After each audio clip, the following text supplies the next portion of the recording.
ಇಬ್ರಿಯರಿಗೆ ಬರೆದ ಪತ್ರಿಕೆ 13ನೇ ಅಧ್ಯಾಯ ಅದರಲ್ಲಿ 11ನೇ ವಾಕ್ಯ ಮತ್ತು 12ನೇ ವಾಕ್ಯವನ್ನು ಓದ್ರಿ. ಯಾಜಕನು ದೋಷ ಪರಿಹಾರದ ಯಜ್ಞದ ಪಶುಗಳ ರಕ್ತವನ್ನು ತೆಗೆದುಕೊಂಡು ಪವಿತ್ರ ಸ್ಥಾನದೊಳಗೆ ಹೋಗಲು ಆ ಪಶುಗಳ ದೇಹಗಳು ಪಾಳೆಯದ ಆಚೆ ಚುಚ್ಚಲ್ಪಡತಲ್ಲ. ಅದರಂತೆ ಯೇಸು ಕೂಡ ಸ್ವಂತ ರಕ್ತದಿಂದ ತನ್ನ ಜನರನ್ನು ಪವಿತ್ರಪಡಿಸುವುದಕ್ಕೋಸ್ಕರ ಪಟ್ಟಣದ ಹೊರಗೆ ಸತ್ತನು. ಇಂದು ನಾನು ನಿಮ್ಮ ಮಧ್ಯದಲ್ಲಿ ಪಟ್ಟಣದ ಹೊರಗೆ ಇದ್ದಂತಹ ಕೆಲ ಜನರನ್ನು ಪಟ್ಟಣದ ಹೊರಗೆ ಅಥವಾ ಪಾಳೆಯದ ಹೊರಗೆ ಇದ್ದಂತ ಈ ವಾಕ್ಯದಲ್ಲಿ 11ನೇ ವಾಕ್ಯದಲ್ಲಿ ಬರೆಯಲ್ಪಟ್ಟಿದೆ ಪಾಳೆಯದ ಹೊರಗೆ ಎಂಬುದಾಗಿ. 12ನೇ ವಾಕ್ಯದಲ್ಲಿ ಬರೆಯಲ್ಪಟ್ಟಿದೆ ಯೇಸು ಪಟ್ಟಣದ ಹೊರಗೆ ಎಂಬುದಾಗಿ. ಇಂದು ನಾನು ನಿಮಗೆ ಸತ್ಯವೇದದಿಂದ ಪಾಳೆಯದ ಹೊರಗೆ ಅಥವಾ ಪಟ್ಟಣದ ಹೊರಗೆ ಇದ್ದಂತ ಒಂದು 7 ಜನರನ್ನು ನಿಮಗೆ ಬೇಗನೆ ತಿಳಿಸಿಕೊಟ್ಟು, ಸಮಯ ಇದ್ದರೆ 7 ಜನ ಅಥವಾ ಒಂದು 5 ಜನರನ್ನು ನಿಮ್ಮ ಮಧ್ಯದಲ್ಲಿ ತಿಳಿಸಿಕೊಟ್ಟು ಇಂದಿನ ಸಂದೇಶ ಭಾಗವನ್ನು ನಾನು ಮುಗಿಸಲು ಇಷ್ಟಪಡುತ್ತೇನೆ. ಮೊದಲನೆಯದಾಗಿ ಸತ್ಯವೇದದಲ್ಲಿ ಪಟ್ಟಣದ ಹೊರಗೆ ಇದ್ದಂತ ವ್ಯಕ್ತಿ ಯಾರು ಅಂದರೆ ಅರಣ್ಯಕಾಂಡ ಪುಸ್ತಕ ಅದರಲ್ಲಿ 5ನೇ ಅಧ್ಯಾಯ 2ನೇ ವಾಕ್ಯ ಮತ್ತು 3ನೇ ವಾಕ್ಯ. ಮತ್ತೊಮ್ಮೆ ಹೇಳುತ್ತೇನೆ, ಅರಣ್ಯಕಾಂಡ ಪುಸ್ತಕ ಅದರಲ್ಲಿ 5ನೇ ಅಧ್ಯಾಯ 2ನೇ ವಾಕ್ಯ ಮತ್ತು 3ನೇ ವಾಕ್ಯವನ್ನು ಓದ್ರಿ. ಮೇಘ ಸ್ವಾಭವುಳ್ಳವರನ್ನು ಹೆಣದ ಸೋಂಕಿನಿಂದ ಅಶುದ್ಧರಾದವನ್ನು ಪಾಳೆಯದಿಂದ ಹೊರಡಿಸಬೇಕೆಂದು ಇಸ್ರಾಯೇಲರಿಗೆ ಆಜ್ಞಾಪಿಸು. ಅಂದವರು ಗಂಡಸರೇ ಆಗಲಿ ಹೆಂಗಸರೇ ಆಗಲಿ ಅವರೆಲ್ಲರೂ ಪಾಳೆಯದಿಂದ ಹೊರಡಿಸಬೇಕು. Praise the lord, hallelujah. ಶಬ್ದವಾಗಿ ಹಲ್ಲೆಲೂಯಾ ಹೇಳ್ರಿ, ಹಲ್ಲೆಲೂಯಾ, ಪ್ರೈಸ್ ದಿ ಲಾರ್ಡ್. ಈಗ ಈ ವಾಕ್ಯದಲ್ಲಿ ಪಾಳೆಯದ ಹೊರಗೆ ಯಾರು ಇರ್ಬೇಕೆಂಬುದಾಗಿ ಬರೆಯಲ್ಪಟ್ಟಿದೆ. ಕುಷ್ಠರೋಗಿಗಳು ಅಂತ ಶಬ್ದವಾಗಿ ಹೇಳ್ಬಾರ್ದು, ಯಾಕಂದ್ರೆ ಅವರಿಗಂತ ಸಂಘ ಇದೆ. ಲೂಕನು ಬರೆದ ಸುವಾರ್ತೆ ಅದರಲ್ಲಿ ಬರೆಯಲ್ಪಟ್ಟಿದೆ 10 ಜನರು ಕುಷ್ಠರೋಗಿಗಳು ಒಂದೇ ಟೈಮಲ್ಲಿ ಯೇಸು ಸ್ವಾಮಿ ಹತ್ರ ಏನ್ ಮಾಡ್ತಾ ಇದ್ದಾರೆ, ಹೋದ್ರಾ? Price the lord. ಹಂಗಂದ್ರೆ ಅವರಿಗಂತ ಒಂದು ಸಂಘ ಇರೋದಿಕ್ಕೆ ತಾನೇ ಒಂದೇ ಟೈಮಲ್ಲಿ ಮಾತಾಡ್ಕೊಂಡು ಯೇಸು ಸ್ವಾಮಿ ಹತ್ರ ಹೋದ್ರು. ಅದಕ್ಕೆ ಕುಷ್ಠರೋಗಿಗಳು ಅಂತ ಹೇಳ್ಬಾರ್ದು, ಅವರಿಗಂತ ಒಂದು ಸಂಘ ಇದೆ. ಆಟೋ ಡ್ರೈವರ್ಸಿಗಂತ ಒಂದು ಸಂಘ ಇದೆ, ಕಾರ್ಮಿಕರಿಗೆ ಅಂತ ಒಂದು ಸಂಘ ಇದೆ, ಹೆಂಡತಿಯರಿಗೆ ಅಂತ ಒಂದು ಮಹಿಳೆಯರಿಗೆ ಅಂತ ಒಂದು ಸಂಘ ಇದೆ. ಯಾರು ಅವ್ರಿಗೆ ವಿರುದ್ಧವಾಗಿ ಮಾತಾಡಬಾರ್ದು, ಅಷ್ಟೇ ಮುಗೀತು ಕೆಲಸ. ಆದ್ರೆ ಗಂಡಂದಿರಿಗೆ ಅಂತ ಯಾವ ಸಂಘವೂ ಇಲ್ಲ, ಧೈರ್ಯವಾಗಿ ನೀವು ಅವರಿಗೆ ಎದುರಾಗಿ ಮಾತಾಡಬಹುದು. Price the lord. ಸರಿ, ಈಗ ಇಲ್ಲಿ ವಾಕ್ಯದಲ್ಲಿ ಬರೆಯಲ್ಪಟ್ಟಿದೆ ಪ್ರೈಸ್ ದಿ ಲಾರ್ಡ್ ಯಾರು ಆಚೆ ಇರಬೇಕು. ಮೊದಲನೆಯದಾಗಿ ಪಟ್ಟಣದ ಹೊರಗೆ ಯಾರು ಇರ್ಬೇಕಂದ್ರೆ ಶರೀರದಲ್ಲಿ ಬಲಹೀನತೆ ಇರುವವರು. Praise the Lord. ನಾನು ಇಷ್ಟೊತ್ತು ಹೇಳ್ಕೊಟ್ಟೆ ಕುಷ್ಠರೋಗಿ ಅಂತ ಹೇಳ್ಬೇಡ್ರಿ ಎಂಬುದಾಗಿ. ಸರಿ, ಪಟ್ಟಣದ ಹೊರಗೆ ಯಾರು ಇರ್ಬೇಕಂದ್ರೆ ಮೊದಲನೆಯದಾಗಿ ಶರೀರದಲ್ಲಿ ಬಲಹೀನತೆ ಇರುವವರು ಪಟ್ಟಣದ ಹೊರಗೆ ಇರ್ಬೇಕಂತೆ. ಪಾಳೆಯದ ಹೊರಗೆ ಪ್ರೈಸ್ ದಿ ಲಾರ್ಡ್ ಶರೀರದಲ್ಲಿ ಬಲಹೀನತೆ ಇರುವವರು ಪಾಳೆಯದ ಹೊರಗೆ ಇರಬೇಕು. ಈಗ ತುಮಕೂರು ಇದೆ ಅಂದ್ರೆ ತುಮಕೂರು ಒಳಗೆ ಬರುವ ಹಾಗಿಲ್ಲ, ತುಮಕೂರಿನ ಆಚೆ ಪಟ್ಟಣದ ಆಚೆ ಅವರು ಇರಬೇಕು, ಅಲ್ಲೇ ವಾಸ ಮಾಡಬೇಕು, ಅಲ್ಲೇ ಒಂದು ಚಿಕ್ಕ ಟೆಂಟ್ ಗುಡಿಸ್ಲು ತರ ಹಾಕ್ಬಿಟ್ಟು ಅಲ್ಲಿರಬೇಕು. ಶರೀರದಲ್ಲಿ ಬಲಹೀನತೆ ಇರುವವರು ಈ ಕಾಲದಲ್ಲಿ ಪ್ರೈಸ್ ದಿ ಲಾರ್ಡ್ ಒಂದು ಫೋನ್ ಅನ್ನ ಕೈ ಕೊಟ್ಬಿಟ್ಟು ಪ್ರೈಸ್ ದಿ ಲಾರ್ಡ್ ನೀವು ಇರ್ರಿ ಎಂಬುದ ಒಂದ್ ಸ್ವಲ್ಪ ಟವರ್ ಅನ್ನ ಕೊಟ್ಬಿಟ್ಟು ನೀವು ಇರ್ರಿ ಎಂಬುದಾಗಿ ಹೇಳಿದ್ರೆ ಎಷ್ಟು ದಿವಸ ಬೇಕಾದ್ರೂ ಇರ್ತಾರೆ. ಆ ಕಾಲದಲ್ಲಿ ನಾವಿದ್ದೇವೆ. Praise the Lord. ಆ ಕಾಲದಲ್ಲಿ ಬರೆಯಲ್ಪಟ್ಟಿದೆ. ಯಾಕೆ ಪಾಳ್ಯದ ಆಚೆ ಹೋಗ್ಬಿಟ್ರೆ ಪೋಷಕರ ಟೆನ್ಷನ್ ಇಲ್ಲ, ಬೆಳಿಗ್ಗೆ ಎದ್ದೇಳು ಎಂಬುದಾಗಿ ಹೇಳೋದಿಕ್ಕೆ ಯಾರು ಇಲ್ಲ, ಓದು ಎಂಬುದಾಗಿ ಹೇಳೋದಿಕ್ಕೆ ಯಾರು ಇಲ್ಲ, ಅಲ್ಲುಜ್ಜು ಎಂಬುದಾಗಿ ಹೇಳುವುದಕ್ಕೆ, ಊಟ ಮಾಡು ತಿಂಡಿ ಮಾಡು ಎಂಬುದಾಗಿ ಹೇಳುವುದಕ್ಕೆ ಯಾವ ಟೆನ್ಷನ್ ಇಲ್ಲ. Price the lord. ಪಾಳ್ಯದ ಒಳಗೆ ಆರಾಮಾಗಿ ಇದ್ಬಿಡ್ತಾರೆ. ಆ ಕಾಲದಲ್ಲಿ ಬರೆಯಲ್ಪಟ್ಟಿದೆ ಪ್ರೈಸ್ ದಿ ಲಾರ್ಡ್ ಪಾಳ್ಯದ ಹೊರಗೆ ಶರೀರದಲ್ಲಿ ಬಲಹೀನತೆ ಇರುವವರು ಪಾಳೆಯದ ಹೊರಗೆ ಇರಬೇಕೆಂಬುದಾಗಿ ವಾಕ್ಯದಲ್ಲಿ ಬರೆಯಲ್ಪಟ್ಟಿದೆ. ಶರೀರದಲ್ಲಿ ಬಲಹೀನತೆ ಇದೆ, ಈಗ ಪಾಳ್ಯದ ಹೊರಗಿರ್ಬೇಕು. ಇದರೊಂದಿಗೆ ಇನ್ನೊಂದು ಕಂಡೀಷನ್ ವಾಕ್ಯದಲ್ಲಿ ಬರೆಯಲ್ಪಟ್ಟಿದೆ. ಏನ್ ಕಂಡೀಷನ್? ಯಾಜಕ ಕಾಂಡ ಪುಸ್ತಕ 13ನೇ ಅಧ್ಯಾಯ 45ನೇ ವಾಕ್ಯವನ್ನು ಓದ್ರಿ. ಯಾಜಕ ಕಾಂಡ ಪುಸ್ತಕ 13ನೇ ಅಧ್ಯಾಯ 45ನೇ ವಾಕ್ಯ. ಯಾರಲ್ಲಿ ಕುಷ್ಠದ ಕುರಿತು ಕಾಣ ಬಂದಿದೋ ಅವನು ತನ್ನ ಬಟ್ಟೆಗಳನ್ನು ಹರಿದುಕೊಂಡು ಸಾಕು. Praise the lord.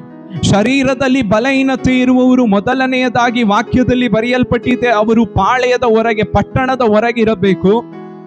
ಇಲ್ಲಿ ಬರೆಯಲ್ಪಟ್ಟಿದೆ ಯಾರಿಗೆ ಶರೀರದಲ್ಲಿ ಬಲಹೀನತೆ ಇದೆಯೋ ಅವರು ತಮ್ಮ ಬಟ್ಟೆಗಳನ್ನು ಹರಿದುಕೊಂಡು ಎಂಬುದಾಗಿ ಬರೆಯಲ್ಪಟ್ಟಿದೆ. ತಮ್ಮ ಬಟ್ಟೆಗಳನ್ನು ಹರಿದುಕೊಳ್ಳಬೇಕು ಎಂಬುದಾಗಿ ಬರೆಯಲ್ಪಟ್ಟಿದೆ. ಆ ಕಾಲದಲ್ಲಿ ಶರೀರದಲ್ಲಿ ಬಲಹೀನತೆ ಇರುವವರು, ಪಾಳೆಯದ ಹೊರಗಿರುವವರು, ಪಟ್ಟಣದ ಹೊರಗಿರುವವರು ತಮ್ಮ ಬಟ್ಟೆಗಳನ್ನು ಅರಿತುಕೊಳ್ಳುತ್ತಿದ್ದರು. ಇಂದು ಅನೇಕರು ಪಾಳೆಯದ ಒಳಗೆ, ಪಟ್ಟಣದ ಒಳಗೆ ಬಟ್ಟೆಗಳನ್ನು ಅರಿದುಕೊಂಡು ಓಡಾಡುವವರು ಅನೇಕರಿದ್ದಾರೆ. ನೀವು ನೋಡಿದ್ದೀರಾ, ಅನೇಕ ಫಿಲಂ ಆಕ್ಟರ್ಸ್ಗಳೆಲ್ಲ ತಮ್ಮ ಬಟ್ಟೆಗಳನ್ನು ಏನ್ ಮಾಡ್ಕೊಂಡು ಓಡಾಡ್ತಾರೆ? ನಾನು ತುಂಬಾ ಪರಿಶುದ್ಧರಲ್ಲಿ ಅತಿ ಪರಿಶುದ್ಧನು, ಯಾವ ಫಿಲಂ ಆಕ್ಟರನ್ನು ನಾನು ನೋಡೇ ಇಲ್ಲ ಎಂಬುದಾಗಿದೆ ನಿಮ್ಮ ಮುಖಗಳು. Praise Lord. ಅನೇಕ ಯೌವನಸ್ಥರು ಇಂದು ಪಟ್ಟಣದ ಒಳಗೆ ತಮ್ಮ ಬಟ್ಟೆಗಳನ್ನು ಅರಿತುಕೊಂಡು ಓಡಾಡುವವರಿದ್ದಾರೆ. ನಾನೊಂದು ಅಂಗಡಿಗೆ ಹೋಗಿದ್ದೆ, ಇದೇ ತುಮಕೂರಲ್ಲಿ. ನಾನು ಬಟ್ಟೆ ತಗೊಳ್ಳೋದಿಕ್ಕೆ ಹೋಗಿರ್ಲಿಲ್ಲ, ಶೂ ನೋಡೋದಿಕ್ಕೋಸ್ಕರ ಹೋಗಿದ್ದೆ. ಅಂಗಡಿ ಒಳಗೆ ಬಟ್ಟೆಗಳಿತ್ತು. ಎಲ್ಲ ಹೇಗಿತ್ತಂದ್ರೆ, ಬೆಂಕಿಯಲ್ಲಿ ಅರ್ಧ ಸುಟ್ಟು ಅರ್ಧ ಹಂಗೆ ಅರ್ಧದಲ್ಲಿ ಸುಡ್ತಿರ್ಬೇಕಾದ್ರೆ ಹಾಗೆ ಎತ್ಕೊಂಡ್ಬಂದು ಸೇಲ್ ಎಂಬುದಾಗಿ ಲೇಬಲ್ ಎಲ್ಲ ಹಾಕಿ ಮಾರೋ ತರ ಇತ್ತು. ಸರಿ, ನಾನು ಈ ಲೆವೆಲಿಗೆ ಡ್ಯಾಮೇಜ್ ಆಗಿರೋ ಬಟ್ಟೆ, ಯಾವುದೋ ಲಾರಿಯಲ್ಲೆಲ್ಲ ಚೆನ್ನಾಗಿ ಸಿಗಾಕೊಂಡು ಒದ್ದಾಡ್ಕೊಂಡು ಬಂದಿರೋ ಬಟ್ಟೆ ಎಷ್ಟಿರ್ಬೋದು ಎಂಬುದಾಗಿ ಆಸಕ್ತಿಯಲ್ಲಿ ಹೋಗಿ ಅದರ ರೇಟನ್ನು ನೋಡಿದೆ. ರೇಟ್ ಏನ್ ಜಾಸ್ತಿ ಇಲ್ಲ, ಜಸ್ಟ್ 4,500. ಆ ಕಾಲದಲ್ಲಿ ಶರೀರದಲ್ಲಿ ಬಲಹೀನತೆ ಇರುವವರು ಪಟ್ಟಣದ ಹೊರಗಿರಬೇಕು. ಎರಡನೆಯದಾಗಿ ವಾಕ್ಯದಲ್ಲಿ ಬರೆಯಲ್ಪಟ್ಟಿದೆ, ತಮ್ಮ ಬಟ್ಟೆಗಳನ್ನು. ಈಗ ನಾನು ನಿಮ್ಮೆಲ್ಲರಿಗೂ ಒಂದು ಪ್ರಶ್ನೆಯನ್ನ ಕೇಳುತ್ತೇನೆ. ಪಟ್ಟಣದ ಹೊರಗಿರ್ಬೇಕು, ಓಕೆ, ಬಟ್ಟೆಗಳನ್ನು ಏನಕ್ಕೋಸ್ಕರ ದೇವರು ಅರಿಯೋಕೆ ಹೇಳಿದ್ರು? ಬಟ್ಟೆಗಳನ್ನ ಏನಕ್ಕೋಸ್ಕರ ಅರಿಬೇಕು? ಶರೀರದಲ್ಲಿ ಯಾವಾಗಾದ್ರೂ ಯೋಚನೆ ಮಾಡಿದ್ದೀರಾ? ಶರೀರದಲ್ಲಿ ಬಲಹೀನತೆ ಇರುವವರು ತಮ್ಮ ಬಟ್ಟೆಗಳನ್ನು ಯಾವುದಕ್ಕೋಸ್ಕರ ಅರಿಯಬೇಕೆಂಬುದಾಗಿ ಹೇಳಿದ್ರು? ನಾನು ನಿಮ್ಗೆ ಅರ್ಥ ಆಗೋ ರೀತಿಯಲ್ಲಿ ನಾನು ಹೇಳ್ಕೊಡ್ತೇನೆ. ನನಗೆ ಶರೀರದಲ್ಲಿ ಬಲಹೀನತೆ ಇದೆ ಎಂಬುದಾಗಿ ಅಂದುಕೊಳ್ರಿ. ನನ್ನ ಶರೀರದಲ್ಲಿ ಬಲಹೀನತೆ ಇಲ್ಲ ಅಂದುಕೊಳ್ರಿ, ಇಮ್ಯಾಜಿನ್ ಮಾಡ್ಕೊಳ್ರಿ. ನಾನು ಟಿಪ್ ಟಾಪ್ ಆಗಿ ಡ್ರೆಸ್ ಮಾಡಿದ್ದೀನ? ಹೌದು ಅಂತ ಹೇಳುವುದಕ್ಕೆ ನಿಮ್ಮೆಲ್ಲರಿಗೂ ಹೊಟ್ಟೆ ಕಿಚ್ಚು. ಇಷ್ಟು ಹೊಟ್ಟೆ ಕಿಚ್ಚಿನ ಜನರನ್ನು ತುಮಕೂರಲ್ಲಿ ಎಲ್ಲಿ ಹುಡುಕಿದ್ರು ಸಿಗೋದಿಲ್ಲ. ಒಬ್ಬ ಕಷ್ಟಪಟ್ಟು ಕೇಳ್ತಾ ಇದ್ದಾನೆ, ಸ್ವಲ್ಪ ನೋಡೋದಿಕ್ ಚೆನ್ನಾಗಿದ್ದೀನ ಎಂಬುದಾಗಿ ಕೇಳ್ತಾ ಇದ್ದಾನೆ. ಹೂ ಅಂತ ಹೇಳ್ಬಿಟ್ಟು ಹೋಗೋಣ ಎಂಬುದಾಗಿಲ್ಲ. ಈ ಲೆವೆಲಿಗೆ ನಿಮಗೆ ಹೊಟ್ಟೆ ಕಿಚ್ಚಿರುತ್ತಂತ ಇವತ್ತೇ ನನಗೆ ಗೊತ್ತಾಗಿತ್ತು. Praise Lord. ಸರಿ, ನಾನು ಟಿಪ್ ಟಾಪ್ ಆಗಿ ಡ್ರೆಸ್ ಮಾಡಿದ್ದೇನೆ. ಈಗ ನನಗೆ ಶರೀರದಲ್ಲಿ ಒಂದು ಬಲಹೀನತೆ ಇದೆ. ನಾನು ಒಂದು ಸಹೋದರನನ್ನು ಪ್ರೀತಿಯಿಂದ ನಾನು ಅಪ್ಪಿಕೊಂಡೆ. ಈಗ ನನ್ನಲ್ಲಿರುವ 3 ತಿಂಗಳ ನಂತರ ನನ್ನಲ್ಲಿರುವ ಆ ಬಲಹೀನತೆ ಅವರ ದೇಹದಲ್ಲಿಯೂ ಕಾಣಿಸಲು ಪ್ರಾರಂಭಿಸುತ್ತದೆ. ನನ್ನಲ್ಲಿರುವ ಬಲಹೀನತೆ 3 ತಿಂಗಳ ನಂತರ ಅವರ ದೇಹದಲ್ಲಿಯೂ ಕಾಣಿಸಲು ಪ್ರಾರಂಭಿಸುತ್ತದೆ. ನಾನು ಆರಾಧಿಸುವವನಾಗಿ ನಟಿಸಬಹುದು, ನಾನು ಪ್ರಾರ್ಥನೆ ಮಾಡುವವನಾಗಿ ನಟಿಸಬಹುದು, ನಾನು ಅಭಿಷೇಕವುಳ್ಳವನಾಗಿ ನಟಿಸಬಹುದು, ಆದರೆ ಅದು ಹಿಂದೆ ಅನೇಕರನ್ನು ಅವರ ಆತ್ಮಿಕ ಜೀವಿತವನ್ನು ಬಾಧಿಸುತ್ತದೆ. ನಾನು ನನ್ನ ಶರೀರದಲ್ಲಿ ಬಲಹೀನತೆ ಇಲ್ಲದವನಾಗಿ ನಟಿಸುವಾಗ ಅನೇಕರು ನನ್ನಿಂದ ಬೀಳಲ್ಪಡುತ್ತಾರೆ. ನಾನು ಪರಿಶುದ್ಧನಾಗಿ ನಟಿಸುವಾಗ ನನ್ನ ಮೂಲಕ ಅನೇಕರು ಬೀಳುತ್ತಾರೆ. ನಾನು ಪ್ರೈಸ್ ದಿ ಲಾರ್ಡ್ ಆರಾಧಿಸುವ ವೀರನಾಗಿ ನಟಿಸುವಾಗ ನನ್ನ ಮೂಲಕ ಅನೇಕರು ಬೀಳುತ್ತಾರೆ. ನಾನು ಪ್ರಾರ್ಥನೆ ಮಾಡುವ ವೀರನಂತೆ ನಾನು ನಟಿಸುವಾಗ ನನ್ನ ಮೂಲಕ ಅನೇಕರು ಬೀಳುತ್ತಾರೆ. ಅದಕ್ಕೆ ದೇವರು ಹೇಳಿದ್ರು, ನಿನ್ನ ಬಟ್ಟೆಗಳನ್ನು ನೀನು ಅರಿತುಕೊಳ್ಳಬೇಕು ಎಂಬುದಾಗಿ. ಈಗ ಬಟ್ಟೆಗಳನ್ನು ಅರಿತುಕೊಂಡ್ಬಿಟ್ರೆ ಹತ್ರ ಬರ್ತಿದ್ದಂಗೆ ಗೊತ್ತಾಗುತ್ತೆ ಇವನ ಶರೀರದಲ್ಲಿ ಬಲಹೀನತೆ ಇದೆ ಎಂಬುದಾಗಿ. ಒಬ್ಬರು ಕೂಡ ಹತ್ತಿರ ಬರುವುದಿಲ್ಲ. ಸತ್ಯವೇದದಲ್ಲಿ ನಾನು ನಿಮ್ಮೆಲ್ಲರಿಗೂ ಒಂದು ಕ್ವಶನ್ ಕೇಳ್ತೀನಿ. ಕೆಲಸ ಮಾಡೋರಿಗೆ ಜಾಸ್ತಿ ಸಂಬಳನ, ನಟಿಸುವವರಿಗೆ ಜಾಸ್ತಿ ಸಂಬಳನ? ಬ್ರದರ್, ನೀವು ಬೆಳಿಗ್ಗೆಯಿಂದ ಸಂಜೆವರೆಗೂ ಶೆಕೆ ಸುರಿದು ನೀವು ಕೆಲಸ ಮಾಡ್ತಾ ಇದ್ದೀರಾ, ತಗೊಳ್ಳಿ 1 ಲಕ್ಷ ಯಾರನ್ನ ಕೊಡ್ತಾರ? ಸೂಪರ್ ಆಗಿ ನಟಿಸ್ತಾ ಇದ್ದೀರಾ, ತಗೊಳ್ಳಿ ಎಂಬುದಾಗಿ ಕೋಟಿ ಸಂಬಳವನ್ನು ಕೊಡುತ್ತಾರೆ ಈ ಲೋಕದಲ್ಲಿ. ನಟಿಸುವವನಿಗೆ ಹೆಚ್ಚಾದ ಸಂಬಳ. ವಾಕ್ಯದಲ್ಲಿ ಬರೆಯಲ್ಪಟ್ಟಿದೆ, ನೀವು ಆರಾಧಿಸುವವನಂತೆ, ನೀವು ಪ್ರಾರ್ಥಿಸುವವನಂತೆ, ನೀವು ಸ್ತುತಿಸುವವನಂತೆ, ನೀವು ಪರಿಶುದ್ಧ ಉಳ್ಳವನಂತೆ ನೀವು ನಟಿಸುವಾಗ ನಿಮ್ಮ ಮೂಲಕ ನಿಮ್ಮ ಕುಟುಂಬವು ಬಾಧಿಸಲ್ಪಡುತ್ತದೆ, ನಿಮ್ಮ ಕೆಲಸವು ಬಾಧಿಸಲ್ಪಡುತ್ತದೆ, ನಿಮ್ಮ ಮೂಲಕ ಅನೇಕರು ಬಾಧಿಸಲ್ಪಡುತ್ತಾರೆ. ಅದಕ್ಕೆ ದೇವರು ಹೇಳ್ತಾ ಇದ್ದಾರೆ, ಪ್ರೈಸ್ ದಿ ಲಾರ್ಡ್, ನಿಮ್ಮ ಬಟ್ಟೆಗಳನ್ನು ಅರಿತುಕೊಳ್ಳಬೇಕು. ನನ್ನ ಮೂಲಕ ಇನ್ನೊಬ್ಬರು ಬೀಳಬಾರದು, ನನ್ನ ಮೂಲಕ ಇನ್ನೊಬ್ಬರು ಪ್ರೈಸ್ ದಿ ಲಾರ್ಡ್ ಅವರ ಪರಿಶುದ್ಧ ಜೀವಿತ ಕರೆ ಆಗಬಾರದು, ನನ್ನ ಮೂಲಕ ಇನ್ನೊಬ್ಬರು ಪ್ರೈಸ್ ದಿ ಲಾರ್ಡ್ ಅವರು ಆರಾಧನೆ ಜೀವಿತ ಬೀಳಬಾರದು. ದೇವರು ಹೇಳ್ತಾ ಇದ್ದಾರೆ, ಬಟ್ಟೆಗಳನ್ನು ಅರಿತುಕೊಳ್ಳಬೇಕು. ಅದರೊಂದಿಗೆ ಇನ್ನೊಂದು ಕಾರ್ಯವನ್ನ ದೇವರು ಹೇಳ್ತಾ ಇದ್ದಾರೆ. ಏನಂತ ಹೇಳ್ತಾ ಇದ್ದಾರೆ? ಯಾಜಕ ಕಾಂಡ 13ನೇ ಅಧ್ಯಾಯ 45ನೇ ವಾಕ್ಯದಲ್ಲಿ ಎರಡನೇ ಇದು ಮುಗಿದ ಮೇಲೆ ಓದ್ರಿ. ಅವನು ಬಟ್ಟೆಗಳನ್ನು ಹರಿದುಕೊಂಡು ಅವನು ಬಟ್ಟೆಗಳನ್ನು ಹರಿದುಕೊಂಡು ತಲೆಯನ್ನು ಎತ್ತರಿಕೊಂಡು ತಲೆಯನ್ನು ಕೆದರಿಕೊಂಡು ಬಾಯನ್ನು ಹಾ ಬಟ್ಟೆಯಿಂದ ಮುಚ್ಚಿಕೊಂಡು ಅವನು ಬಾಯಿಯನ್ನು ಏನ್ ಮಾಡ್ಬೇಕಂತೆ? ಬಟ್ಟೆಯಿಂದ ಮುಚ್ಚಿಕೊಳ್ಳಬೇಕಂತೆ. Praise the lord, hallelujah. ನಾವ್ ಅಂದುಕೊಂಡ್ವಿ ಕೋವಿಡ್ ಬಂದ ಮೇಲೇನೆ 2019 ಮೇಲೇನೆ ನಾವು ಕಣ್ಣಲ್ಲಿ ಮಾಸ್ಕ್ ಅನ್ನೇ ನೋಡಿದ್ದು. ಅನೇಕರು ತಮ್ಮ ಕಣ್ಣಲ್ಲಿ ಜೀವಿತದಲ್ಲೇ ಮೊಟ್ಟ ಮೊದಲಾಗಿ ಮಾಸ್ಕ್ ಅನ್ನು ಮುಟ್ಟಿದ್ದು ನೋಡಿದ್ದು ಹಾಕಿದ್ದು ಯಾವಾಗ? ಕೋವಿಡ್ ಬಂದ ಮೇಲೇನೆ. ವಾಕ್ಯದಲ್ಲಿ ಆಗ್ಲೇ ಬರೆಯಲ್ಪಟ್ಟಿದೆ, ಪ್ರೈಸ್ ದಿ ಲಾರ್ಡ್, ಅವನು ತನ್ನ ಮುಖಕ್ಕೆ ಮುಸುಕನ್ನು ಹಾಕಿಕೊಳ್ಳಬೇಕು, ತನ್ನ ಬಾಯಿ ಮೂಗಿಗೆ ಅವನು ಮಾಸ್ಕ್ ಅನ್ನು ಹಾಕಿಕೊಳ್ಳಬೇಕೆಂಬುದಾಗಿ ವಾಕ್ಯದಲ್ಲಿ ಬರೆಯಲ್ಪಟ್ಟಿದೆ. ಮೊದಲದಾಗಿ ಇವನು ಪಟ್ಟಣದ ಹೊರಗಿದ್ದಾನೆ, ಶರೀರದಲ್ಲಿ ಬಲಹೀನತೆ ಇರುವವನು, ತನ್ನ ಬಟ್ಟೆಗಳನ್ನು ಹರಿದುಕೊಂಡಿದ್ದಾನೆ. ವಾಕ್ಯದಲ್ಲಿ ಬರೆಯಲ್ಪಟ್ಟಿದೆ ಅವನ ಬಾಯಿಗೆ ಮುಸುಕನ್ನು ಹಾಕಿರ್ಬೇಕಂತೆ, ಮಾಸ್ಕ್ ಅನ್ನು ಹಾಕಿರ್ಬೇಕಂತೆ. ನೆಕ್ಸ್ಟ್ ಇನ್ನೊಂದು ಕಾರ್ಯವು ಬರೆಯಲ್ಪಟ್ಟಿದೆ, ಅಶುದ್ಧನು ಅಶುದ್ಧನು ಎಂದು ಕೂಗಿಕೊಳ್ಳಬೇಕು. ನಾನು ಅಶುದ್ಧನು, ನಾನು ಅಶುದ್ಧನು, ನಾನು ಅಶುದ್ಧನು ಎಂಬುದಾಗಿ ಇವನು ಕೂಗುತ್ತಾ ಇರ್ಬೇಕಂತೆ. ಏನಕ್ಕೋಸ್ಕರ ದೇವರು ಈ ರೀತಿ ಹೇಳಿದ್ರು? ಯಾಕೆ ಇವನು ಅಶುದ್ಧನು ಅಶುದ್ಧನು ಎಂಬುದಾಗಿ ಕೂಗಬೇಕು? ಒಂದ್ ವೇಳೆ ಇವನು ಒಂದ್ ಕಡೆ ಇದ್ದಾನೆ, ಪಾಳ್ಯದ ಹೊರಗೆ ಒಂದ್ ಕಡೆ ಇದ್ದಾನೆ, ಯಾರೋ ಒಬ್ಬ ಏನೋ ಕೆಲಸಕ್ಕೋಸ್ಕರ ಆ ಮಾರ್ಗವಾಗಿ ನಡ್ಕೊಂಡು ಹೋಗ್ತಾ ಇದ್ದಾನೆ.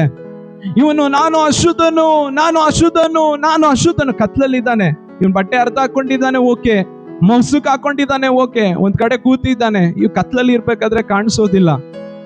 ಇವಾಗ ಪಕ್ಕದಲ್ಲಿ ಹೋಗುವ ಅವನ ಹತ್ರ ಹೋಗ್ಬಿಡ್ತಾನೆ. ಅದಕ್ಕೋಸ್ಕರ ಏನಂತ ಹೇಳ್ತಾ ಇರ್ಬೇಕಂತೆ, ನಾನು ಅಶುದ್ಧನು, ನಾನು ಅಶುದ್ಧನು, ನಾನು ಅಶುದ್ಧನು. ಈಗ ಈ ಸ್ವರವನ್ನು ಕೇಳುವವರು ಏನ್ ಮಾಡ್ತಾರೆ?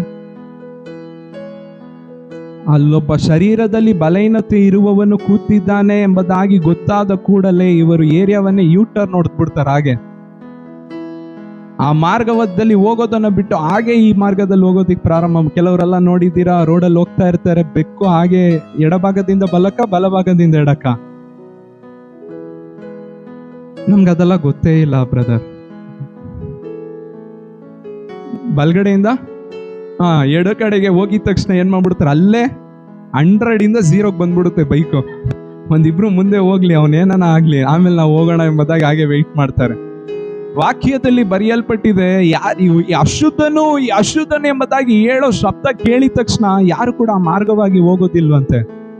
ಎಲ್ಲರೂ ಹಾಗೆ ಅವನಿರುವ ಜಾಗವನ್ನು ಹಾಗೆ ಸುತ್ತಿಕೊಂಡು ಬಳಸಿಕೊಂಡು 1 ಕಿಲೋಮೀಟರ್ ಎಕ್ಸ್ಟ್ರಾ ಆದ್ರೂ ಪರವಾಗಿಲ್ಲ ಎಂಬುದಾಗಿ ಬಳಸಿಕೊಂಡು ಆ ಕಡೆಯಿಂದ ಹಂಗೆ ಹೋಗ್ಬಿಡ್ತಾರಂತೆ. ನಾನು ಇದನ್ನೆಲ್ಲ ಯೋಚನೆ ಮಾಡಿದೆ, ಏನಕ್ಕೋಸ್ಕರ ದೇವರು ಈ ರೀತಿಯಾಗಿ ಬರ್ದಿಟ್ರು? ಪಟ್ಟಣದ ಹೊರಗಿದ್ದಾನೆ, ಅದೇ ದೊಡ್ಡ ಪನಿಷ್ಮೆಂಟ್.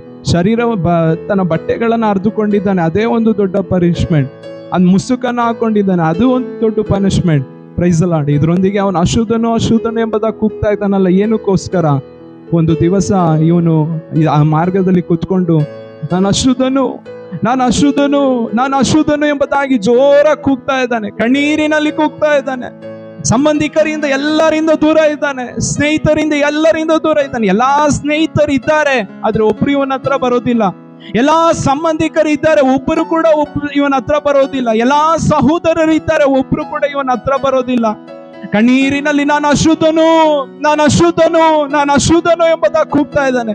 ಒಂದು ದಿವಸ ಮೇಸಿಯನ್ನು ಆ ದಾರಿಯಲ್ಲಿ ಹಾಗೆ ಹಾದು ಬಂದರು. ಆಮೇಲೆ ಆ ದಾರಿಯಲ್ಲಿ ಹಾದು ಬರುತ್ತಿರುವಾಗ ಎಲ್ಲಾ ಜನರು ಅಶುದ್ಧನು ಅಶುದ್ಧನು ಎಂಬುದಾಗಿ ಕೇಳುವ ಸ್ವರವನ್ನು ಕೇಳಿ ಹಾಗೆ ದೂರ ಹೋಗ್ತಾರೆ. ಇವನ ಹತ್ತಿರ ಬರೋದನ್ನ ನಿಲ್ಲಿಸಿ ಆ ಶಬ್ದ ಕೇಳಿದ ಕೂಡಲೇ ದೂರ ಹೋಗ್ತಾ ಇದ್ದಾರೆ. ಆದ್ರೆ ಒಬ್ಬರು ಮೇಸಿಯನ್ನು ಅಂದು ಆಮೇಲೆ ಈ ಸ್ವರವನ್ನು ಕೇಳುತ್ತಾ ಕೇಳುತ್ತಾ ಅವನ ಸಮೀಪಕ್ಕೆ ಬಂದರು. ಆಮೇಲೆ ಇವನ ಸಮೀಪಕ್ಕೆ ಬಂದರು. ಇದುವರೆಗೂ ಇವನನ್ನು ಮುಟ್ಟಿದ ಜನರಿಗೆ ಇವನೊಳಗಿರುವ ಬಲಹೀನತೆ ಅವರೊಳಗೆ ಹೋಗುತ್ತದೆ. ಆದ್ರೆ ಮೊಟ್ಟ ಮೊದಲಾಗಿ ಇವರು ಅವನನ್ನು ಮುಟ್ಟಿದರು. ಆಮೇಲೆ ಇವನೊಳಗಿರುವ ಬಲಹೀನತೆ ಅವರೊಳಗೆ ಹೋಗಲಿಲ್ಲ. ವಾಕ್ಯದಲ್ಲಿ ಬರೆಯಲ್ಪಟ್ಟಿದೆ, ಅವರೊಳಗಿರುವ ಬಲವು ಇವನೊಳಗೆ ಬಂದಿತ್ತು, ಆತನೊಳಗಿರುವ ಸೌಖ್ಯವು ಇವನೊಳಗೆ ಬಂದಿತ್ತು, ಆತನೊಳಗಿರುವ ಆಮೇಲೆ ಅಭಿಷೇಕದ ಬಲವು ಆರೋಗ್ಯವು ಇವನೊಳಗೆ ಬಂದಿತ್ತು. Hallelujah, hallelujah.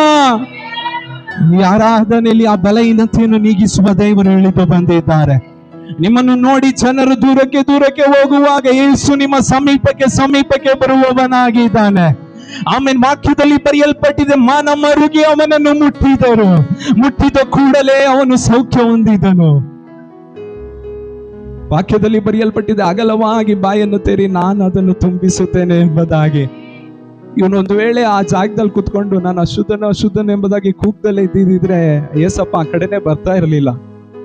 ತನ್ನನ್ನೇ ಬರಿದು ಮಾಡಿ. ನಾನು ಯಾವಾಗಲೂ ಚರ್ಚಲ್ಲಿ ಹೇಳೋ ಒಂದು ಕಾರ್ಯ, ನಿಮ್ಮ ಅಂತಸ್ತು, ನಿಮ್ಮ ಅಧಿಕಾರ, ನಿಮ್ಮ ಫ್ಯಾಮಿಲಿ ಬ್ಯಾಕ್ಗ್ರೌಂಡ್, ನಿಮ್ಮ ಬಲ, ನಿಮ್ಮ ಹಣ ಏನೇ ಇದ್ರೂ ಆ ಚಪ್ಪಲಿ ಬಿಡೋ ಜಾಗದಲ್ಲಿ ಬಿಟ್ಬಿಟ್ಟು ಒಂದು ಚಿಕ್ಕ ಮಗು ಹಾಗೆ ಬನ್ರಿ. ಅಪ್ಪ, ಏಸಪ್ಪ, ಯೇಸುವೇ ನನ್ನನ್ನು ಮುಟ್ರಿ ಎಂಬುದಾಗಿ ಕೇಳ್ರಿ. ಅಂದು ಅವನನ್ನು ಮನ ಮರುಗಿ ಅವನನ್ನು ಮುಟ್ಟಿದ ದೇವರು ನಮ್ಮನ್ನು ಮುಟ್ಟಲು ಆರಾಧನೆಯಲ್ಲಿ ಇಳಿದು ಬಂದಿದ್ದಾರೆ. ಒಂದು ನಿಮಿಷ ನನ್ನ ಶರೀರದಲ್ಲಿ ಬಲಹೀನತೆ ಇದೆ ಅನ್ನುವರು ಆಮೇಲೆ ಕಣ್ಣುಗಳನ್ನು ಮುಚ್ಚಿ ಆಮೇಲೆ ಎಲ್ಲರೂ ಶಬ್ದವಾಗಿ ಕೂಗ್ರಿ. ಒಬ್ಬರು ಕಣ್ಣು ತೆರೆದು ನೋಡ್ಬೇಡ್ರಿ. ಏಸಪ್ಪ ನನ್ನನ್ನು ಮುಟ್ಟಿ ಎಂಬುದಾಗಿ ಕರೀರಿ. ಏಸಪ್ಪ ನನ್ನನ್ನು ಮುಟ್ಟಿ ಎಂಬುದಾಗಿ ಕರೀರಿ. ನಿಮ್ಮನ್ನು ಮುಟ್ಟುವುದಕ್ಕೋಸ್ಕರ ಒಂದು ಹಸ್ತ ಆರಾಧನೆಯಲ್ಲಿ ಇಳಿದು ಬಂದಿದೆ. ಆಮೇಲೆ ನಿಮ್ಮನ್ನು ಬಲಪಡಿಸುವುದಕ್ಕೋಸ್ಕರ ಒಂದು ಹಸ್ತ ಆರಾಧನೆಯಲ್ಲಿ ಇಳಿದು ಬಂದಿದೆ. ನಿಮ್ಮ ಕೂಗನ್ನು ನೀಗಿಸುವುದಕ್ಕೋಸ್ಕರ ಒಂದು ಹಸ್ತ ಆರಾಧನೆಯಲ್ಲಿ ಇಳಿದು ಬಂದಿದೆ. ನಿಮ್ಮ ಬಲಹೀನತೆಯನ್ನು ಆಮೇಲೆ ನೀಗಿಸುವುದಕ್ಕೋಸ್ಕರ ಒಂದು ಹಸ್ತ ಆರಾಧನೆಯಲ್ಲಿ ಇಳಿದು ಬಂದಿದೆ. ಆಮೇಲೆ ಯಾರ್ಯಾರು ಅಂತರಾಳದಿಂದ ಕೂಗುತ್ತಿದ್ದಾರೋ, ಯಾರಾದನ್ನು ಯೇಸುವಿನ ನಾಮದಲ್ಲಿ ಒಂದು ಸೌಖ್ಯದ ಹಸ್ತ ಪ್ರತಿಯೊಬ್ಬರನ್ನು ಮುಟ್ಟಲಿ. Hallelujah, hallelujah, hallelujah, hallelujah.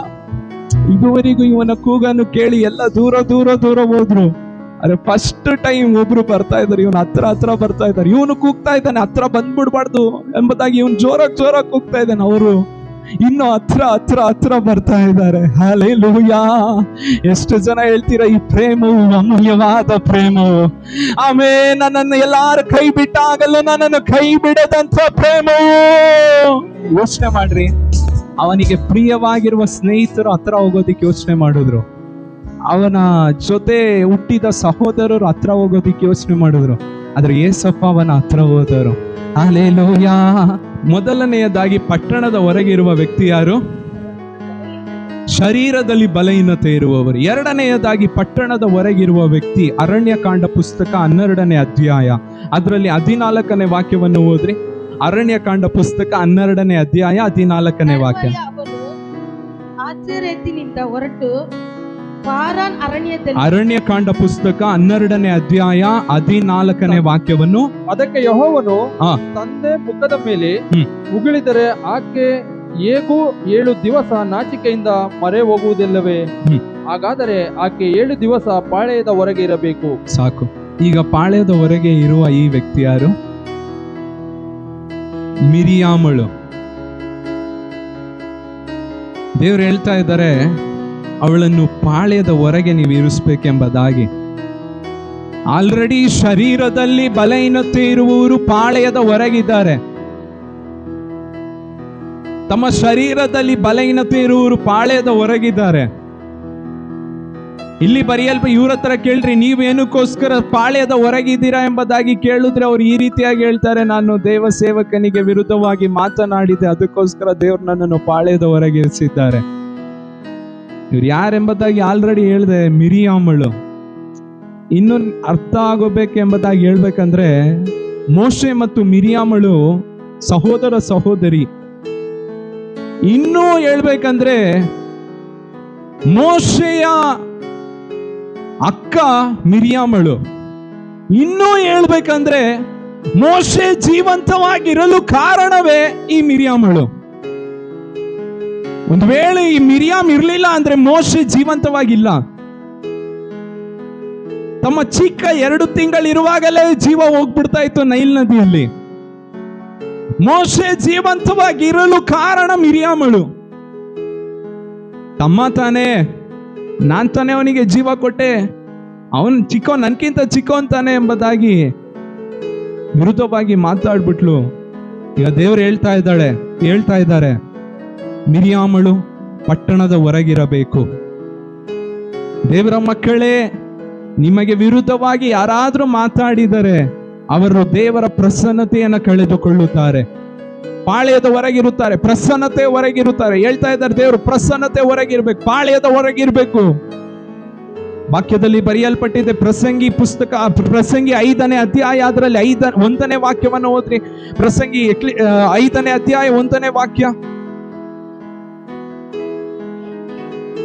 ದೇವಸ್ಥಾನಕ್ಕೆ ಹೋಗುವಾಗ ನಿನ್ನ ಹೆಜ್ಜೆಯನ್ನು ಗಮನಿಸು.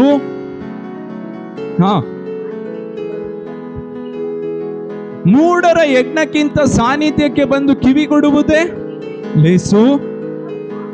ಹ ಹ ತಾವು ಮಾಡುವುದು ಅಧರ್ಮವೆಂದು ಮೂಢರಿಗೆ ಗೊತ್ತೇ ಇಲ್ಲ. 2ನೇ ವಾಕ್ಯದಲ್ಲಿ ಬರೆಯಲ್ಪಟ್ಟಿದೆ, ಬಾಯಿ ದುಡುಕಬೇಡ, ದೇವರ ಮುಂದೆ ಮಾತಾಡಲು ನಿನ್ನ ಹೃದಯದಲ್ಲಿ ಆತುರ ಪಡದಿರು. ದೇವರು ಆಕಾಶದಲ್ಲಿದ್ದಾನಲ್ಲ, ನೀನು ಭೂಮಿಯಲ್ಲಿದ್ದಿ, ಆದ ಕಾರಣ ನಿನ್ನ ಮಾತುಗಳು ಕೊಂಚವಾಗಿರಲಿ. ದೇವಸ್ಥಾನಕ್ಕೆ, ದೇವರ ಆಲಯಕ್ಕೆ ಹೋಗುವ ನೀನು ನಿನ್ನ ಮಾತುಗಳಲ್ಲಿ ದುಡುಕಬೇಡ, ನಿನ್ನ ಮಾತುಗಳು ಕೊಂಚವಾಗಿರಲಿ. ನೀನ್ ಮಾತಾಡೋದು ಯೋಚನೆ ಮಾಡಿ ಮಾತಾಡು. ಮಿರಿಯಾಮಳು ಮಾತಾಡಿದಳು. ಅಕ್ಕ ನಿಜವಾಗ್ಲೂ ಅಕ್ಕನೇ, ನಿಜವಾಗ್ಲೂ ಮೋಶೆ ಜೀವಂತವಾಗಿರಲು ಕಾರಣ ಮಿರಿಯಾಮಳೆ. ಮಾತಾಡಿದ್ಲು ಮೋಶೆಗೆ ವಿರುದ್ಧವಾಗಿ. ದೇವರು ಹೇಳ್ತಾ ಇದ್ದಾಳೆ, ಅವಳು ಪಾಳ್ಯದ ಹೊರಗಿರಬೇಕು. Praise the lord, hallelujah. ಎಷ್ಟು ಕಣ್ಣೀರಿನ ಪರಿಸ್ಥಿತಿ ಯೋಚನೆ ಮಾಡಿ ನೋಡ್ರಿ, ಎಷ್ಟು ದುಃಖ. ಒಂದು ಕಡೆ ಶರೀರದಲ್ಲಿ ಬಲಹೀನತೆ ಇರುವವರು ಆಲ್ರೆಡಿ ಆಚೆ ಇದ್ದಾರೆ. ಇಲ್ಲಿ ಬರೆಯಲ್ಪಟ್ಟಿದೆ, ಅವ್ರ ಹತ್ರ ಕೇಳಿದ್ರೆ ಹೇಳ್ತಾರೆ, ನನ್ನ ರೋಗವು ನನ್ನನ್ನು ಪ್ರೈಸ್ ದಿ ಲಾರ್ಡ್ ಪಾಳ್ಯದ ಹೊರಗೆ ಇರಿಸಿದೆ. ಇವ್ರ ಹತ್ರ ಕೇಳಿದ್ರೆ ಹೇಳ್ತಾರೆ, ನಾನು ದೇವರಿಗೆ ವಿರುದ್ಧವಾಗಿ, ದೇವ ಸೇವಕರಿಗೆ ವಿರುದ್ಧವಾಗಿ ಮಾತಾಡದೆ ನನ್ನನ್ನು ಪಾಳ್ಯದ ಹೊರಗಿರಿಸಿದೆ. Praise the lord, hallelujah. ಕೆಲ ವರ್ಷಗಳ ಹಿಂದೆ ಕುಣಿಗಲಲ್ಲಿ ಒಂದು ಸೇವಕರು, ಅವರು ಕೆಲ ವರ್ಷಗಳ ಹಿಂದೆ ಒಂದು ಕಡೆ ಒಂದು ವಿಲೇಜಿಗೆ ಸೇವೆಗೋಸ್ಕರ ಹೋಗಿರ್ಬೇಕಾದ್ರೆ ಅವರನ್ನು ಹಿಡಿದು ಚೆನ್ನಾಗಿ ಹೊಡೆದ್ಬಿಟ್ಟು ಅವ್ರನ್ನ ಕಳಿಸ್ಬಿಟ್ರು.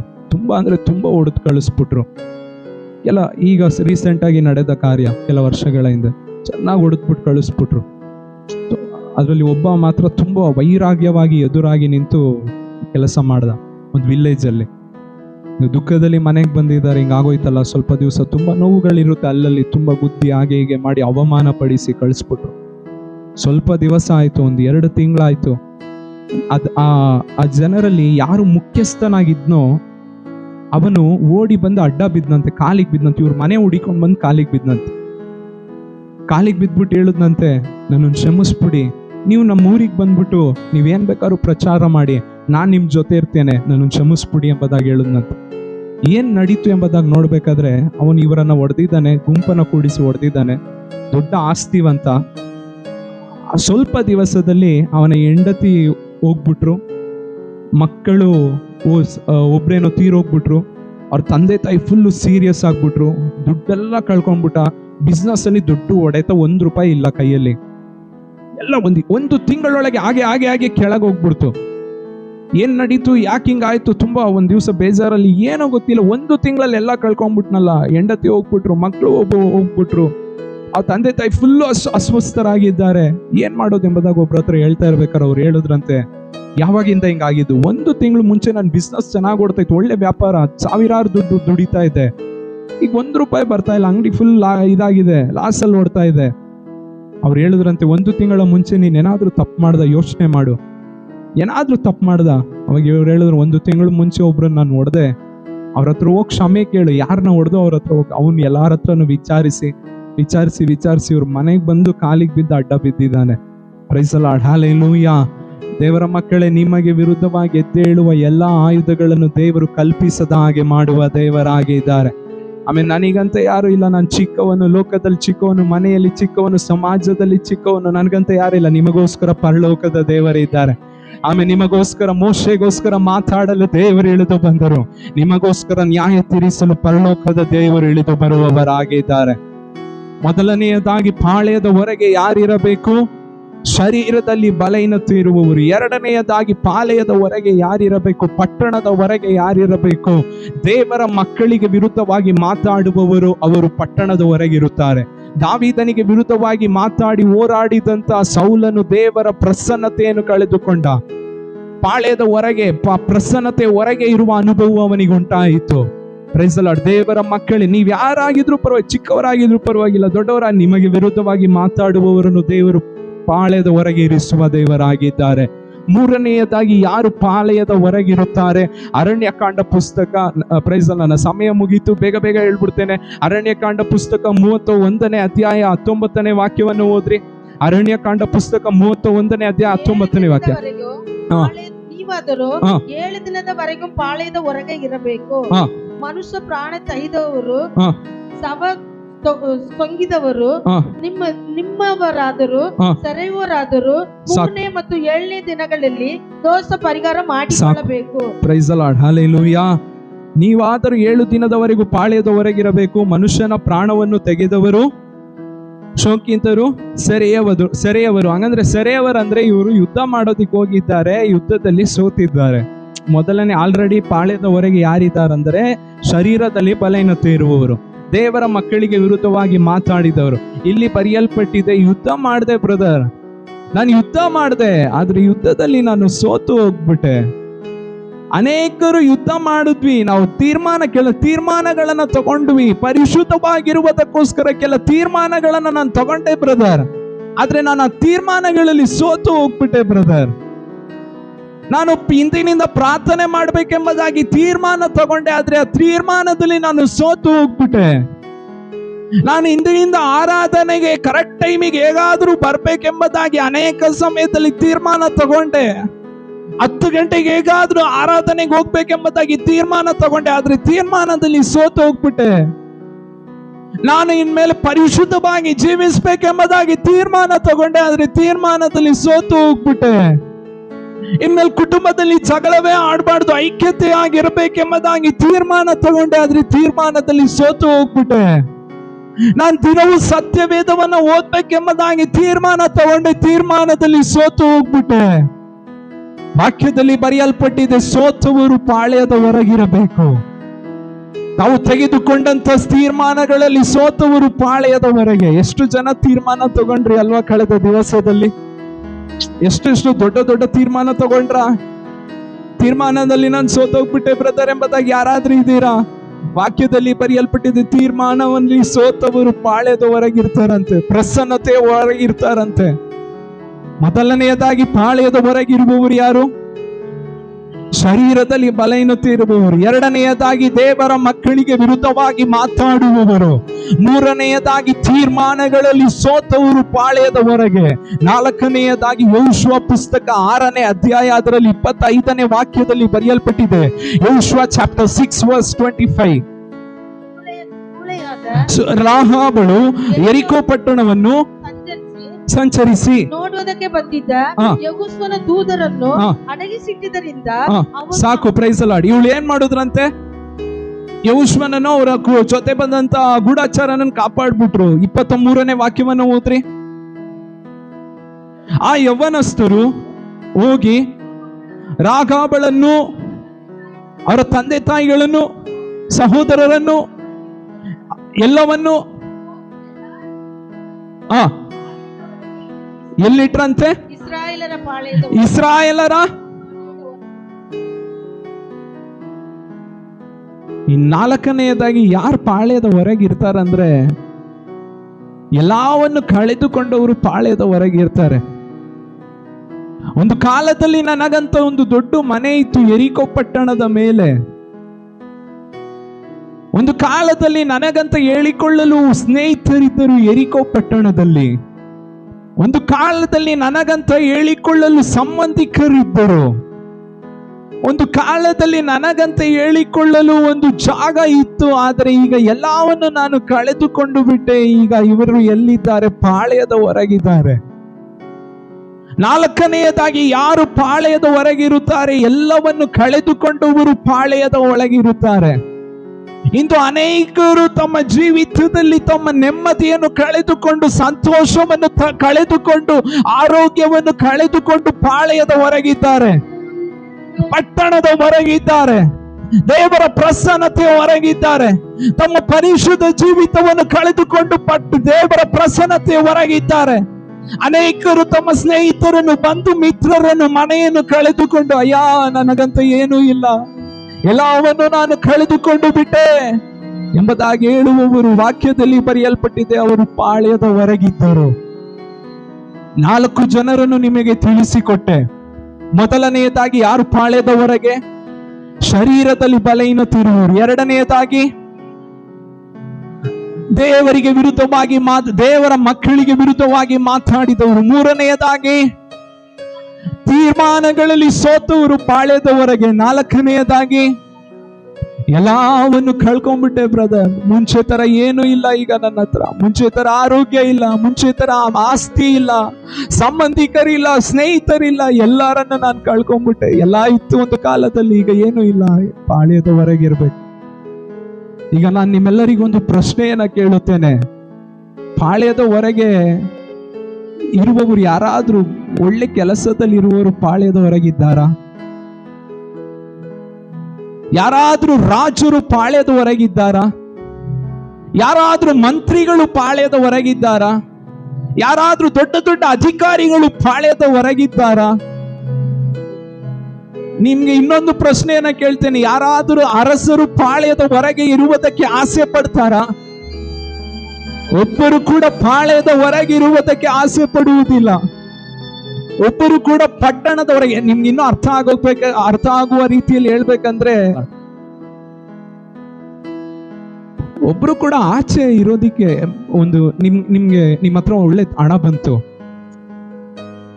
ಈ ತುಮಕೂರು ಪಟ್ಟಣದಲ್ಲಿ ಬರಘೋಷಿತ ಪ್ರದೇಶ ಯಾವುದು? ಪಾವಗಡದಲ್ಲಿ ನೀವು ಜಾಗ ತಗೊಂಡು ದೊಡ್ಡ ಮನೆ ಕಟ್ಸೋದಿಕ್ಕೆ ಇಷ್ಟಪಡ್ತೀರಾ? ಬೆಂಗಳೂರಲ್ಲಿ ದೊಡ್ಡ ಮನೆ ಕಟ್ಟಿಸಕ್ಕೆ ಇಷ್ಟಪಡ್ತೀರಾ?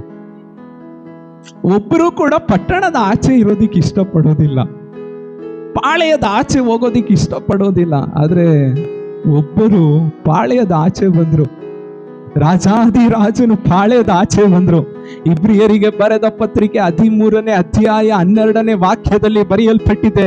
ಇಬ್ರಿ ಚಾಪ್ಟರ್ 13:12 ಈ ರೀತಿಯಾಗಿ ಬರೆಯಲ್ಪಟ್ಟಿದೆ. ಪರಲೋಕದ ದೇವರು ತನ್ನ ಸಿಂಹಾಸನವನ್ನು ಬಿಟ್ಟು ಪಾಳ್ಯದ ಹೊರಗೆ ಇರುವಂತ ಜನರನ್ನು ಪಾಳ್ಯದ ಒಳಗೆ ಸೆಳೆದುಕೊಳ್ಳುವುದಕ್ಕೋಸ್ಕರ ಆತನು ಆಮೇಲೆ ಪಾಳ್ಯದ ಆಚೆ ಬಂದನು. ಅಯ್ಯ, ನನಗೆ ಶರೀರದಲ್ಲಿ ಬಲಹೀನತೆ ಇದೆ, ನಾನು ನೋಡೋದಿಕ್ಕೋಸ್ಕರ ಯಾರು ಬರ್ಲಿಲ್ಲ. ಅಯ್ಯ, ನಾನು ದೇವರ ಮಕ್ಕಳಿಗೆ ವಿರುದ್ಧವಾಗಿ ಮಾತಾಡ್ಬಿಟ್ಟು ದೇವರ ಪ್ರಸನ್ನತೆ ಹೊರಗಿದ್ದೀನಿ, ನನ್ನ ನೋಡೋದಿಕ್ಕೆ ಒಳಗೆ ಕರೆಯುವುದಕ್ಕೋಸ್ಕರ ಯಾರು ಬರ್ಲಿಲ್ಲ. ಅಯ್ಯ, ನಾನು ಎಲ್ಲವನ್ನು ಕಳ್ಕೊಂಡು ನಾನು ಆಚೆ ಇದ್ದೀನಿ, ನನ್ನನ್ನು ಕರೆಯೋದಿಕ್ಕೆ ಒಬ್ರು ಕೂಡ ಬರ್ಲಿಲ್ಲ. ಅಯ್ಯ, ನಾನು ತೀರ್ಮಾನಗಳಲ್ಲಿ ಸೋತ್ಬಿಟ್ಟೆ, ಎಲ್ಲದರಲ್ಲಿ ಸೋತೋಗ್ಬಿಟ್ಟೆ, ನನ್ನ ಜೀವಿತವೇ ಸೋಲಾಗಿದೆ, ನಾನು ಪಾಳ್ಯದ ಆಚೆ ಇದ್ದೀನಿ, ನಾನು ನೋಡೋದಿಕ್ಕೋಸ್ಕರ ಒಬ್ಬ ಅಧಿಕಾರಿ, ಒಬ್ಬ ಉನ್ನತ ಪುರುಷನ್ ಯಾರು ಬರ್ಲಿಲ್ಲ. ಆದ್ರೆ ಇಬ್ರಿಯರಿಗೆ ಬರೆದ ಪತ್ರಿಕೆ 13ನೇ ಅಧ್ಯಾಯ 12ನೇ ವಾಕ್ಯದಲ್ಲಿ ಬರೆಯಲ್ಪಟ್ಟಿದೆ, ಮೊಟ್ಟ ಮೊದಲಾಗಿ ಒಬ್ರು ಪಾಳ್ಯದ ಹೊರಗೆ ಬಂದರು.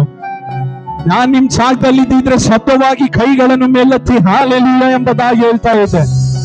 ಇಬ್ರಿಯರಿಗೆ ಬರೆದ ಪತ್ರಿಕೆ 10ನೇ ಅಧ್ಯಾಯ 19ನೇ ವಾಕ್ಯದಲ್ಲಿ ಬರೆಯಲ್ಪಟ್ಟಿದೆ, 20ನೇ ವಾಕ್ಯದಲ್ಲಿ ಬರೆಯಲ್ಪಟ್ಟಿದೆ. ತನ್ನ ಶರೀರವೆಂಬ ತೆರೆಯನ್ನು ಹರಿದು ನಾನು ಪಾಳ್ಯದ ಒಳಗೆ ಬರುವುದಕ್ಕೆ ದೇವರು ಅಧಿಕಾರವನ್ನು ಕೊಟ್ಟರು. ನಾನು ದೇವರ ಪ್ರಸನ್ನತೆ ಒಳಗೆ ಬರುವುದಕ್ಕೆ ದೇವರು ಬಲವನ್ನು ಕೊಟ್ಟರು.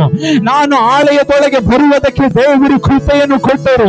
ನಿಮ್ಮ ಪರಿಸ್ಥಿತಿಯನ್ನು ಯೋಚನೆ ಮಾಡಿ ನೋಡ್ರಿ. ನಾವು ಇರಬೇಕಾದ ಸ್ಥಳವು ಪಾಳ್ಯದ ಒಳಗೆ, ಆಮೇಲೆ ನಾವು ಇರಬೇಕಾದ ಸ್ಥಳವು ಪಟ್ಟಣದ ಹೊರಗೆ.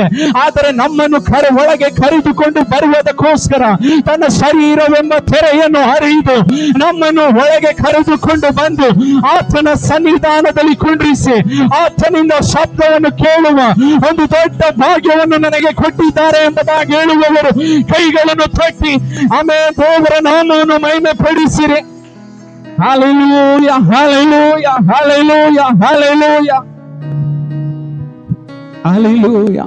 ನಾನು ಇನ್ನೂ ಪಾಳ್ಯದ ಹೊರಗಿದ್ದೀನಿ ಬ್ರದರ್. ನಾನು ಇನ್ನೂ ದೇವರ ಪ್ರಸನ್ನತೆ ಹೊರಗಿದ್ದೇನೆ. ನಾನು ಇನ್ನೂ ಆತನಿಂದ ದೂರವಿದ್ದೇನೆ. ಇನ್ನೂ ನಾನು ಆತನ ಸಮೀಪಕ್ಕೆ ಬರಬೇಕು. ಇನ್ನು ನಾನು ಆತನ ಪ್ರಸನ್ನತೆ ಒಳಗೆ ಬರ್ಬೇಕೆಂಬುದಾಗಿ ಬಯಸುವವರು ಆರಾಧನೆಯಲ್ಲಿ ಯಾರಾದ್ರೂ ಇದ್ದಾರೆ? ಅಪ್ಪ, ನಿಮಗೆ ಗೊತ್ತು, ನಾನು ಹೇಳೋದು ಅರ್ಥ ಆಗಿದೆ ಎಂಬುದಾಗಿ ಅಂದ್ಕೊಳ್ತೇವೆ. ಚಿಕ್ಕ ಮಗುಗೆ ಹೇಳೋ ರೀತಿಯಲ್ಲಿ ಹೇಳ್ಕೊಟ್ಟಿದ್ದೇನೆ. ನನ್ನ ಶರೀರದಲ್ಲಿ ಬಲಹೀನತೆ ಇದೆ, ನಾನು ಪಟ್ಟಣದ ಹೊರಗಿದ್ದೇನೆ. ಕೆಲ ತೀರ್ಮಾನಗಳಲ್ಲಿ ಸೋತೆ, ನಾನು ಪಟ್ಟಣದ ಹೊರಗಿದ್ದೇನೆ. ಅಪ್ಪ, ನಾನು ಎಲ್ಲವನ್ನು ಕಳ್ಕೊಂಡೆ, ನನ್ನ ಪಟ್ಟಣದ ಹೊರಗಿದ್ದೇನೆ ಕರ್ತನೆ. ನನ್ನನ್ನು ಒಳಗೆ ಕರ್ಕೊಂಬನ್ರಿ ಅಪ್ಪ, ನನ್ನನ್ನು ಒಳಗೆ ಕರ್ಕೊಂಬನ್ರಿ ಕರ್ತನೆ. ಯಾರಾದ್ರೂ ಬಯಸುವುದಾದರೆ ದೇವರ ಸನ್ನಿಧಾನದಲ್ಲಿ ನಿಮ್ಮನ್ನೇ ಒಪ್ಪಿಸಿಕೊಡ್ರಿ. ಅಪ್ಪ, ನನ್ನನ್ನು ಒಳಗೆ ಕರ್ಕೊಂಡು ಬನ್ರಿ ಕರ್ತನೆ, ನನ್ನನ್ನು ಒಳಗೆ ಕರ್ಕೊಂಡು ಬನ್ರಿ ಕರ್ತನೆ. ನಿನ್ನ ಪ್ರಸನ್ನತೆ ಒಳಗೆ ಬರ್ಬೇಕಪ್ಪ, ಮತ್ತೆ ಪಾಳ್ಯದ ಹೊರಗೆ ಬರ್ಬೇಕಪ್ಪ, ಪಾಳ್ಯದ ಒಳಗೆ ಬರ್ಬೇಕು ಕರ್ತನೆ. ಕೇಳ್ರಿ, ಬಾಯಿ ತೆರೆದು ಕೇಳ್ರಿ. ನಿನ್ನ ಪ್ರಸನ್ನತೆ ಕಳೆದುಕೊಂಡಂತ ಪ್ರಸನ್ನತೆಯನ್ನ ನಾನು ಒಳಗೆ ಮತ್ತೆ ಹೊಂದಿಕೊಳ್ಳಬೇಕು ಕರ್ತನೆ.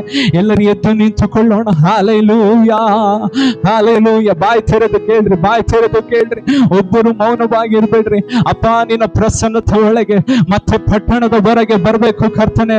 ಈಗ ನಾನು ಹೊರಗಿದ್ದೇನೆ, ಹೊರಗಿರುವ ಪರಿಸ್ಥಿತಿ ಬೇಡ, ಇನ್ನು ಮೇಲೆ ಬೇಡ ಅಂದು ಆ ಶರೀರದಲ್ಲಿ ಬಲಹೀನತೆ ಇದ್ದವನು ಸುಮ್ಮನೆ ಇರ್ಲಿಲ್ಲ, ಬಾಯಿ ತೆರೆದು ಕೂಗ್ತಾ ಇದ್ದ, ಯೇಸುವೇ ನಾನು ಅಶುದ್ಧನು. ನೀ ಬಾಯಿ ತೆರೆದು ಕೂಗ್ರಿ, ನಿಮ್ಮ ಸ್ವರವನ್ನು ಕೇಳಿ ಜನರು ದೂರ ಹೋದರು. ಪರಲೋಕದ ದೇವರು ನಿಮ್ಮನ್ನು ಸಮೀಪಿಸುವ ದೇವರು. ಆಮೇಲೆ ಪರಲೋಕದ ರಾಜನು ನಿಮ್ಮನ್ನು ಸಮೀಪಿಸುವ ರಾಜನು. Yeah.